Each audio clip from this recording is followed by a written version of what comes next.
Assalamualaikum warahmatullahi wabarakatuh. Saya Winnie Puspitasari dari kelas 01 SMJ 046 yang sedikit memaparkan materi pertemuan ke-13 yaitu tentang berbicara. Pertama, tentunya langsung aja ada pengertian berbicara. Menurut Kamus Besar Bahasa Indonesia, berbicara adalah berkata, bercakap, berbahasa atau melahirkan pendapat dengan perkataan, tulisan dan sebagainya atau berunding. Sedangkan secara umum, berbicara juga dapat diartikan sebagai penyampaian ide, maksud, tujuan atau isi hati dengan menggunakan bahasa lisan kepada orang lain agar maksud dan tujuan tersebut dapat dipahami oleh orang lain. Selanjutnya itu ada tujuan. Nah, di tujuan itu di sini ada menurut Orange dan Winkler tahun 1979 menjelaskan secara umum tujuan pembicaraan yaitu ada 5. Yang pertama itu ada mendorong atau menstimulasi, yang kedua itu meyakinkan, yang ketiga menggerakkan, yang keempat menginformasikan, dan yang terakhir itu menghibur. Nah, selanjutnya itu ada jenis berbicara ilmiah. Jenis berbicara ilmiah di sini tuh ada 3. Yang pertama itu pidato, yang kedua presentasi ilmiah, dan yang terakhir atau yang ketiga yaitu orasi ilmiah. Nah, apa sih itu pidato? Nah, pidato itu adalah kegiatan berbicara kepada halayak untuk tujuan tertentu.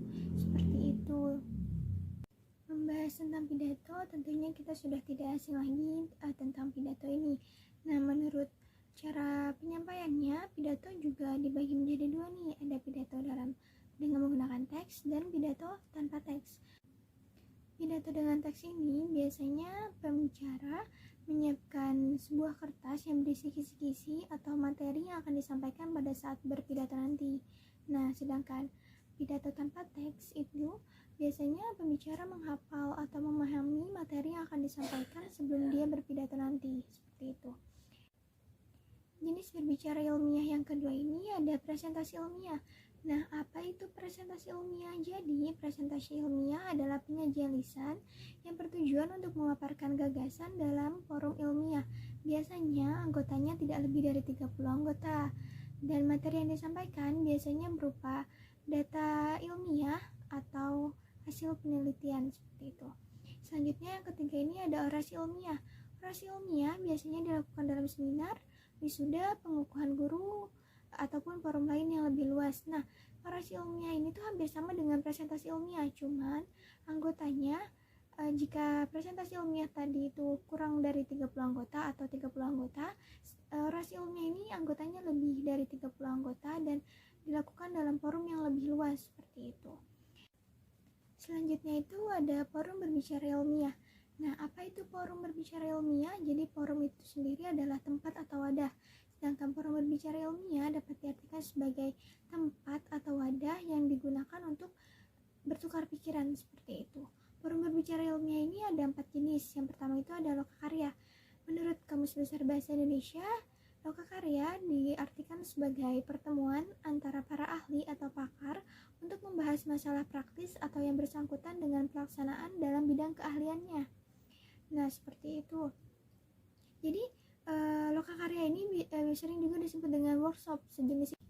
Nah, contoh lokakarya itu yaitu misalkan lokakarya penulisan di media massa. Nah, apa sih tujuan adanya lokakarya tersebut? Nah, lokakarya tersebut ini bertujuan untuk agar si peserta dapat menulis dan nanti hasil menulisnya itu dapat dipublikasikan di media massa, seperti itu.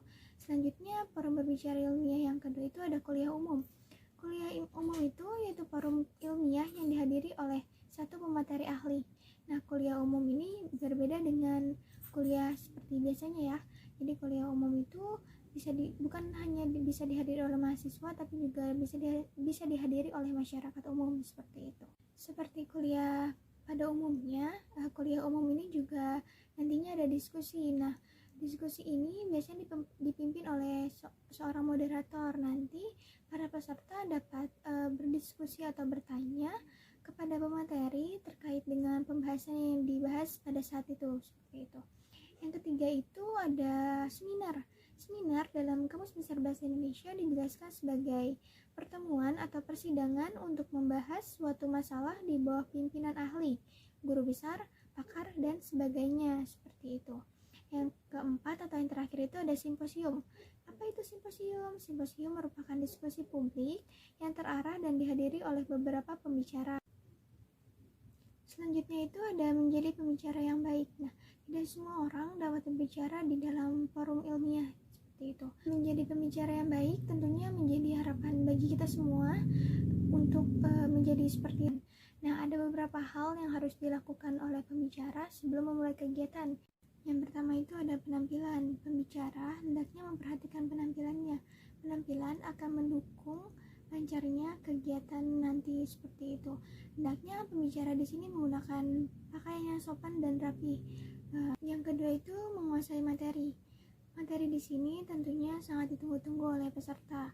Pembicara harus memahami dan mempelajari materi yang akan disampaikan. Yang ketiga itu karakter. Nah, pembicara harus mempunyai karakternya sendiri dalam menyampaikan materi, tidak menjiplak dari orang lain. Yang keempat itu memahami peserta. Nah, tentunya peserta nanti mungkin berbeda-beda dari berbagai macam ras, suku, dan agama. Nah, pembicara tidak boleh menghina ataupun merendahkan peserta dengan perkataan atau tindakannya seperti itu. Yang keenam, memiliki selera humor. Nah, pembicara yang memiliki selera humor biasanya disukai oleh para peserta. Humor di sini itu dapat digunakan untuk mencairkan suasana atau menghindari kejenuhan pada saat menyampaikan materi nanti, dan bisa juga untuk menghindari ketegangan yang terjadi seperti itu. Yang ketujuh atau yang terakhir itu ada masalah dan solusinya. Bagi pemula, berbicara di depan umum tentunya tidak mudah dan sangat sulit tentunya. Nah, nervous, tegang, dan lain sebagainya tentunya dialami oleh para pembicara. Namun, pembicara tentunya harus punya solusi dari hal-hal tersebut. Sekian materi yang dapat saya sampaikan, kurang lebihnya mohon maaf. Wassalamualaikum warahmatullahi wabarakatuh.